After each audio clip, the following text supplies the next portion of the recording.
Hey guys, welcome back to another Mikey Works video. I need to do some cleaning up here in the shop, but you can probably see a few changes in the engine block that we've been working on.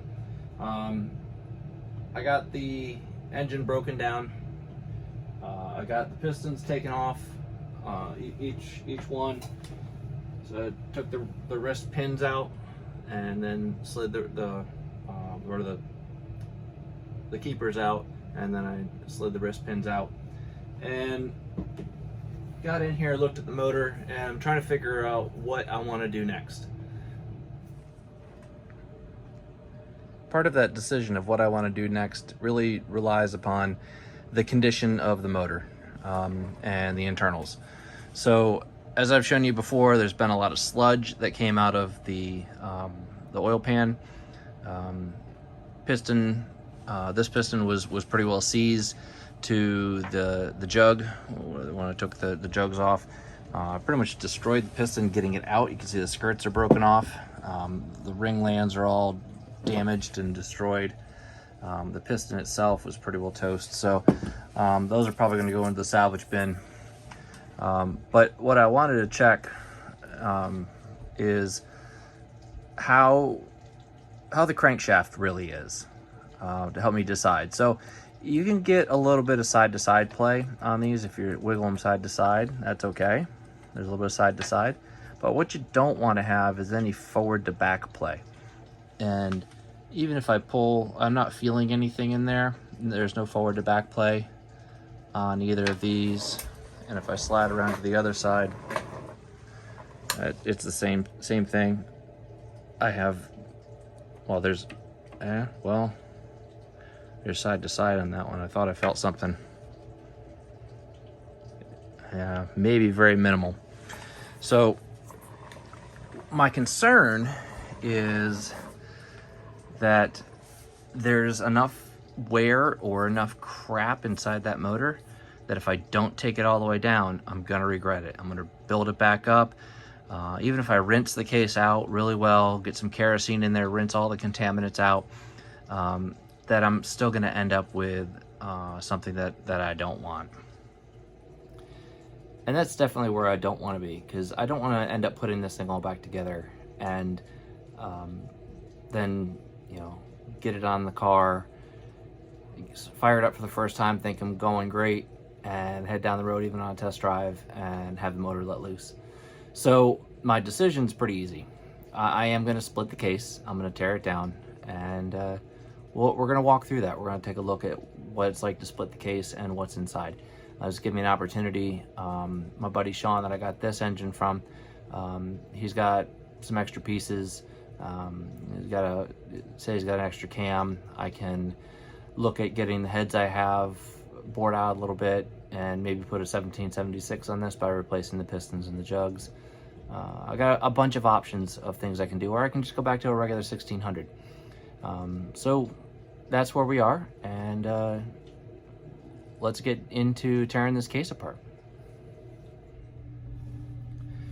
Okay, so I got the engine off the stand and I put it in this, it's like a dish pan, but it's, you know, it's here so that any of the sludge or any of the crap that's in the engine stays in the engine or in the pan, rather than going all over my workbench or all over my floor. I figure this is a pretty good way to work on it. So there are 1, 2, 3, 4, 5, 6 17 millimeter bolts here, and then there's 1, 2, 3, 4, 5, 6, 7, 8 13 millimeter bolts around the outside. So we're gonna get those off and hopefully get this engine apart.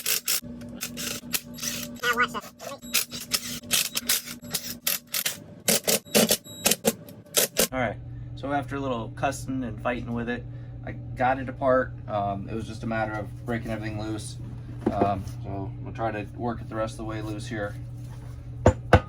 I know I did not pin my lifters. I'm gonna replace them because I am gonna replace the cam. I've figured pretty much everything in here is gonna be pretty well toast. So the lifters are gonna get replaced, so they're gonna fall in. That's acceptable to me in this case. There it goes, there it goes. Ta-da! Here's half of it. Some hardware, loose hardware. You can look at the inside of this one. Woo! Look at the oil pickup, and we'll look at the other side. Let me move the camera here for us here. All right, we talked about the inside of this thing being a mess, and boy is it ever. Look at the sludge inside there. Get a light in here a little bit more. There's bits of hulls of nuts and all kinds of sludge down in the bottom of the pan. It's just goopy. And we could finger paint with that stuff. Bearing surfaces don't look like they're in bad shape. Of course, they've got grit on them. I can feel it on the cam. And I've got wear on that bearing surface. I've got grooves in that bearing surface. Got wear in that one.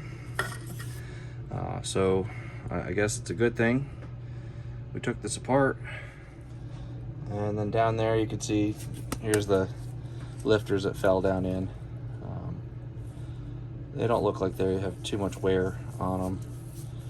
Just a little bit of grit and grime. They're getting replaced, so I'm just going to toss those off to the side for now. I don't even really care which one's which. But you can see that it dropped down there into the bottom of the sump, and just the crud that came off of it. It's insane. There's a piece of that piston that came apart, skirt on it. I don't have any play in any of the pistons.